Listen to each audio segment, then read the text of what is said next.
உருளைக்கிழங்கு செஞ்சிடலாம். கடாய் வச்சுட்டு எண்ணெய் ஊற்றிட்டு கடுகு போட்டுக்கலாம். சீரகம்லாம் தேவையில்லை. இஞ்சி பூண்டு சோம்பு பேஸ்ட் இருக்குது, அது போட்டு தான் தாளிக்க போகிறேன். இதுக்கு வந்து என்னென்னா தக்காளி வெங்காயம் கொஞ்சம் அதிகமாக சேர்க்கணும். அதனால் தக்காளி வெங்காயத்தை எல்லாம் போட்டு நல்லா வதக்கலாம்.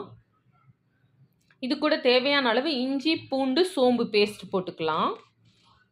தேவையான அளவு உப்பும் சேர்த்துக்கலாம். இப்போ இதை நல்லா வதக்கிக்கலாம்.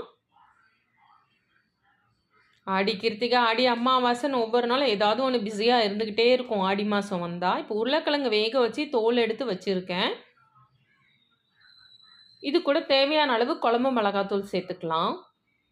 இதோட பச்சை வாசனை நம்ம போன உடனே தான் நம்ம உருளைக்கிழங்க போடணும், முன்னாடியே சேர்க்கக்கூடாது. இப்போ வந்து நல்லா வதங்கிக்கிட்டு இருக்கு. இப்போ நல்லா சுண்டிருச்சு, பச்சை வாசனை போயிருச்சு. இப்போ உருளைக்கிழங்க நம்ம நல்லா மசிச்சிடலாம். ரொம்ப கொல கொலன்னு இல்லை, கையில் சும்மா ஒன்றும் பாதியமாக மசிச்சுக்கலாம்.